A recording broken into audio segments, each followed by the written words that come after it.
ফুরফুরা খায় না মাকে গেঞ্জি না জাঙ্গিয়া, এই কথাটা যদি 40 বছর পরে এসে 40 বছর হাতিয়ার দাবি করে পরে এসে যদি বলি, তাহলে এই কথার ভিতরে ধৃষ্টতা আছে না নাই আপনারা বলুন।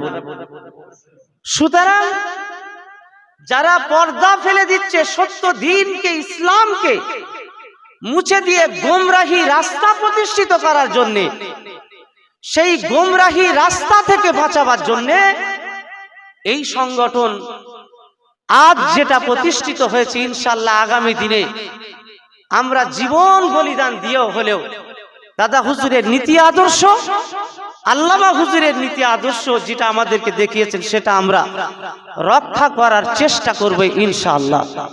আপনারা সকলেই সাথে থাকবেন, সকলেই কাজে থাকবেন এবং অন্যায়ের বিরুদ্ধে রুখে দাঁড়াবেন। এরই নাম হলো ইসলাম। অন্যায় দেখে ঘুমিয়ে থাকার নাম ইসলাম নয়, অন্যায় প্রতিরোধ করার নাম ইসলাম। বহু আলেম আমি অনুরোধ করে যাব, তারা নিজেদের চেপে রাখার, গোপন রাখার চেষ্টা করে। ইসলামে প্রতিরোধের 3টে নিয়ম শিখিয়েছেন। হাত দিয়ে, জবান দিয়ে, না হলে ঘৃণা করো। সে নিজেকে সব জায়গায় খাবে বলে হাত দিয়েও প্রতিরোধ করে না, মুখ দিয়েও প্রতিবাদ করে না, ঘৃণাও করে না, সুযোগ সুবিধা হলে গোপনে জোড়ে। আমি আপনাদেরকে বলবো অবস্থান ঠিক করুন। দাদা হুজুরের সঙ্গী না অন্য গোমরাহি দলের সঙ্গী, এটা আমাদের ঠিক করতে হবে। জনাব আল্লামা আবু বকর সাহেব মাতাজিল্লাহুল আলী, আজকে আমাদের লক্ষ্য এবং উদ্দেশ্য সব আলোচনা হয়ে গেছে। আমি শুকরিয়া আদায় করছি শুধু আল্লাহর কাছে। বহুদিন পূর্বে আমাদের এই একত্রিত হওয়াটা কেউ বলছেন প্রয়োজন ছিল, কিন্তু আমি এই কথা বলছি না। আল্লাহ এই মুহূর্তে প্রয়োজন মনে করেছেন, আমাদের একত্রিত হওয়ার সুযোগ দিয়েছেন। বলি একবার আলহামদুলিল্লাহ। আমরা কেন একত্রিত হয়েছি? আমরা একত্রিত হয়েছি আমাদের সাংগঠনিক নামের উপরে তাকালে আমরা বুঝে যাব।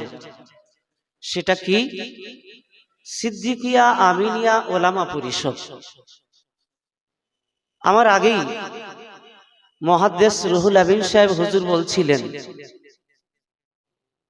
যে খায়ের উম্মতের, শ্রেষ্ঠ উম্মতের কি পরিচয়? তা'মুরুনা বিল মা'রুফি ওয়া তানহাউনা আনিল মুনকার।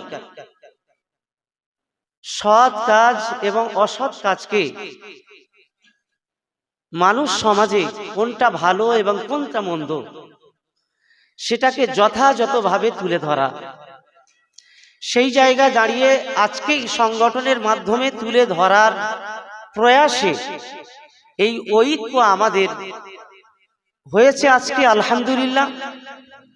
এবং একটা আফসোসের কথা বলবো, আপনাদেরকে স্মরণ রাখতে হবে, নবী পাক সাল্লাল্লাহু আলাইহি ওয়াসাল্লাম আখিরি নবী, খাতামান নবিয়্যিন। তারপরে যুগে যুগে যতজনই নবী দাবি করবেন সকলেই মিথ্যা দাবিদার, এটা কিন্তু আমরা সবাই জানি। সেই প্রিয় নবী সাল্লাল্লাহু আলাইহি ওয়াসাল্লাম ইন্তেকাল করার পরেও, বিদায়ের পরে এই 1450 বছরের মধ্যে এই মিথ্যা নবী দাবিদার বহুজন হয়েছেন, যা এখানে আমরা সকলেই অবগত। তার মধ্যে শুধু আমার বক্তব্যের লক্ষ্যবস্তু এটা, গোলাম আহমদ কাদিয়ানী নবী দাবি করতে গিয়ে তাকে 40 বছর কম বেশি সময়, আল্লামা হুজুর কাদিয়ানী রদে লিখেছেন, তাকে মেহনত দিতে হয়েছে। কি? মসজিদ, মাদ্রাসা, খানকা এবং বিভিন্ন সামাজিক কর্মকাণ্ড করে মানুষকে আল্লাহর পথে দাওয়াত দিয়েছেন, নবীর পথে দাওয়াত দিয়েছেন, ভালো কাজের দাওয়াত দিয়ে পরে নিজে নবী দাবি করেছেন।